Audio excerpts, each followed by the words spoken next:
Habis 30 ribuan lah, soalnya buat beli rokok sama air dong. Kalau dibilang itu sih pasti ya ada, tapi ya mau gimana lagi, ini kan tempat umum jadi bebas sih bang. Ramainya ngebludak, nggak seperti biasanya.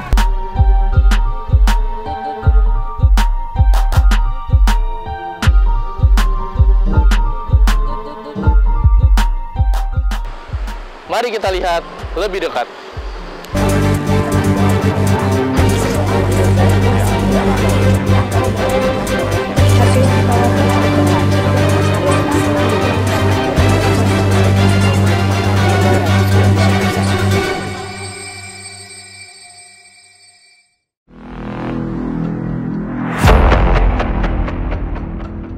Citayam Fashion Week, sebuah peragaan busana yang nyentrik dan unik ala model profesional dengan berjalan di atas zebra cross di kawasan Dukuh Atas. Mereka yang mengikuti Citayam Fashion Week biasanya didominasi oleh warga dari daerah Citayam, Bojonggede, dan Depok.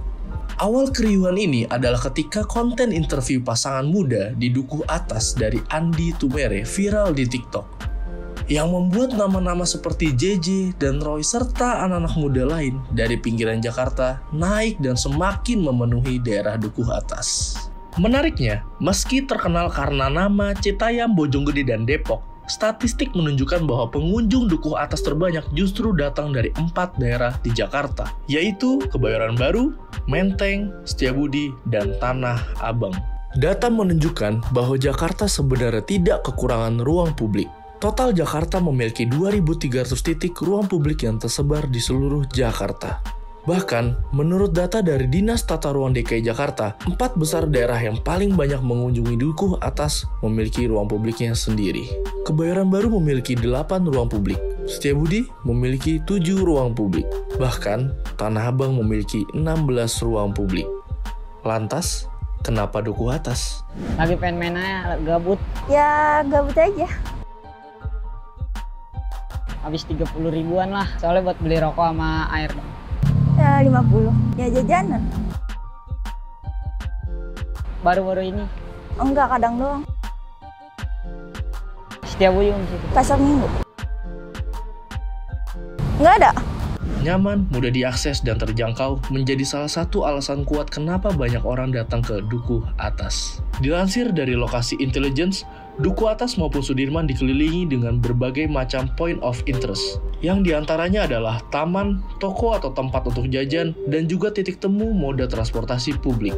Nama Jakarta sebagai pusat tren juga membuat anak-anak muda pinggiran Jakarta ingin juga menunjukkan eksistensinya di kota metropolitan ini. Dengan percaya diri, mereka bergaya dengan baju-baju brand lokal dan mempadukannya dengan hal-hal kreatif. Dan yang paling penting untuk semua kebutuhan di atas, baik itu untuk berekspresi menunjukkan eksistensi ataupun nongkrong sama besti, Dukuh Atas sangat terjangkau untuk kantong mereka.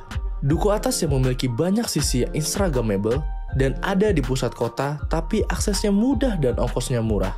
Ada tempat yang seperti itu di Jakarta, tapi biasanya mahal, susah dijangkau.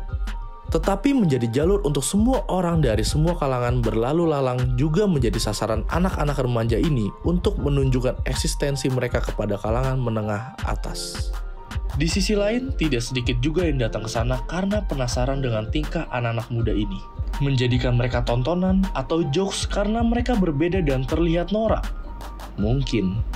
Harus diingat bahwa mereka datang karena ruang publik yang terbatas di tempat mereka berasal. Ruang inilah yang mereka butuhkan untuk menunjukkan eksistensi dan kreativitas. Sangat sedih jika mereka hanya menjadi badut tontonan semata.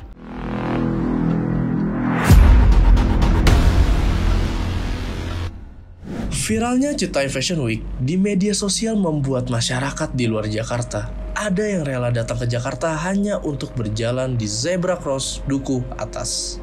Bahkan, bukan hanya itu, viralnya Citayam Fashion Week juga membuat daerah lain di Indonesia ingin membuat suatu tren yang sama, yaitu Street Fashion Week. Seperti ada di kota Malang, Yogyakarta, Bandung, dan beberapa kota lainnya. Daya tarik Citayam Fashion Week juga membuat beberapa artis datang ke kawasan Dukuh Atas. Bahkan, beberapa pejabat juga ada yang datang ke Citayam Fashion Week. Para pejabat ini pasti ingin merasakan serunya Citayam Fashion Week dong. Karena gak mungkin mereka hanya cari panggung di sana. Nah, senang mah dibilang senang kalau rame, karena juga kan bisa ngebantu orang lain juga. Jadi rame kayak tempat-tempat jualan juga kan jadi laku semua gitu. Ya ada plus minusnya sih. Paling kekocakannya. Karena keunikan anak-anak mudanya kali ya, berani buat menggunakan fashion yang baru yang jarang kita lihat gitu. Menurut saya sih oke, intinya selagi dia di sini buat ini aja, nggak apa-apa. Intinya jangan buang sampah di sini, jangan bikin kayak keributan segala macam. Kalau mau nongkrong sini atau mau konten apa segala macam boleh, kan tempat umum, saya nggak bisa ngelarang juga sih bang. Kalau dibilang itu sih pasti ada, tapi ya mau gimana lagi, ini kan tempat umum jadi bebas sih bang. Keramaian yang ada memang bagus. Siapa yang bisa melarang seseorang untuk datang ke ruang publik? Tapi, jika ladang kreativitas menjadi ladang membuat cuan dan memperkaya diri dan menaikkan nama sendiri di atas tren yang ada, apakah ini adil? Apalagi mereka memiliki uang dan ketenaran, sedangkan yang lain hanya datang dengan kesederhanaan dan kreativitas yang terbatas oleh kocek yang mereka punya. Ketenaran Citaiem Fashion Week bukan hanya membawa pengaruh positif, tapi juga memunculkan masalah baru. Ibarat pepatah, semakin tinggi pohon, maka semakin kencang angin berhembus. Salah satu yang menjadi masalah akibat viral Citaiem Fashion Week adalah sampah. Dalam sehari, ada sekitar 1,5 ton sampah yang dihasilkan di sekitar SCBD dan Dukuh Atas. Ini menjadi masalah serius karena pemerintah melihat ramainya Citaiem Fashion Week menjadi ajang mengotori lingkungan. Ya kalau disalahkan sih bisa dua-duanya sih bang. Satu, nggak ada tempat sampah. Dua, dari orangnya juga malas-malasan, jadi meskipun ada tapi jauh. Iya sih, banyak sih anak-anak yang habis minum es taruh. Mungkin nanti kedepannya lebih dijaga aja sih kebersihannya. Selain itu, kemacetan yang ditimbulkan saat Citaiem Fashion Week berlangsung juga meresahkan pengguna jalan karena perjalanan mereka menjadi terhambat. Plusnya itu ya teman-teman yang dari luar Jakarta punya wadah buat nongkrong tanpa harus mengeluarkan biaya yang lebih. Dan minusnya paling efek ke macet aja sih. Udah ngerasain dampaknya, cuman ya gitu. Kita ada agak kewalahan juga. Ramainya ngebludak, nggak seperti biasanya. Harus ngatur jalan. Ini kan dia rame. Ini jalan raya, mengganggu. Sampai ketua korlap saya juga turun tangan. Berbagai macam kalangan bebas hadir dan mengekspresikan dirinya di Citaiem Fashion Week. Tapi kebebasan tersebut justru memunculkan masalah. Salah satu video wawancara terhadap seorang pria yang memakai pakaian wanita sempat ramai. Citaiem Fashion Week dianggap mempromosikan LGBT yang statusnya dilarang di Indonesia.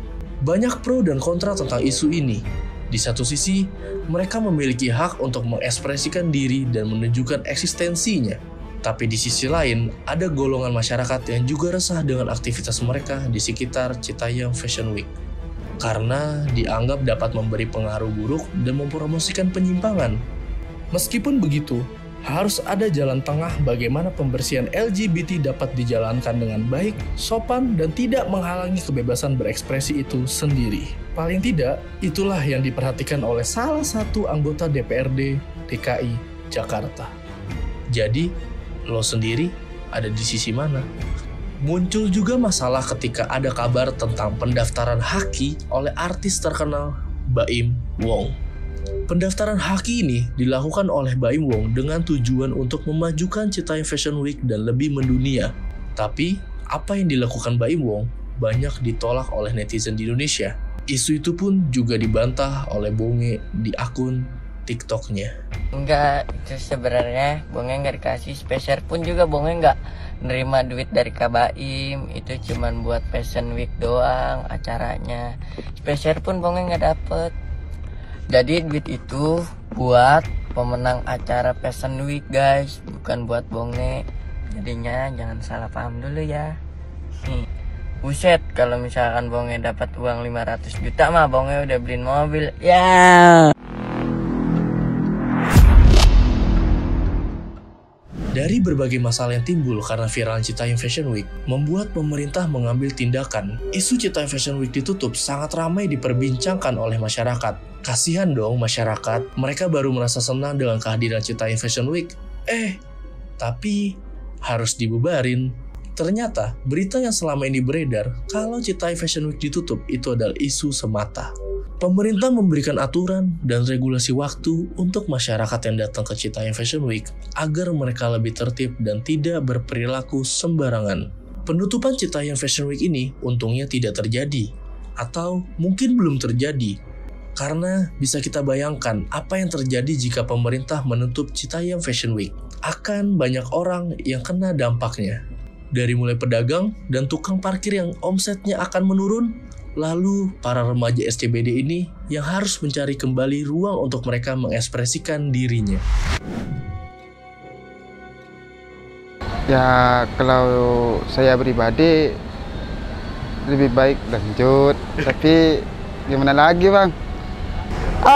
Mungkin karena banyak anak-anak yang nggak taat peraturan kali ya, jadinya pihak berwajib pun jadi membuat keputusan biar dibubarin aja gitu. Cuman kalau untuk diadain lagi Fashion Week di mari, untuk kemungkinan udah nggak bisa, udah nggak boleh. Dengan kehadiran Citayam Fashion Week, kita akhirnya sadar betapa pentingnya ruang publik untuk masyarakat. Mereka bisa bersantai, melepas stres, healing dengan biaya murah, dan mengekspresikan apa yang mereka mau. Selain itu, adanya ruang publik ini juga secara tidak langsung menjadi wadah bagi anak-anak muda untuk menaikkan value mereka dari anak pinggiran menjadi anak muda biasa, tanpa ada embel-embel apapun. Terlepas dengan plus minus yang ada, tapi faktanya kita memang butuh ruang. Kalau bisa sih lebih banyak, Bang. Harapannya kedepannya makin maju aja sih, Bang. Ya, biar makin banyak orang juga. Kalau rame kan biasanya kayak banyak brand pada masuk ke sini, jadi biar semuanya orang tuh dapat penghasilan. Ya lebih ramai aja. Ya harus ada wadahnya lah tempatnya. Ya seperti kayak di Senayan, di Monas, ya kan. Kalau di sini kan ibaratnya ya tadinya sebelum ada Fashion Week di sini cuman ada foto-foto prewedding aja.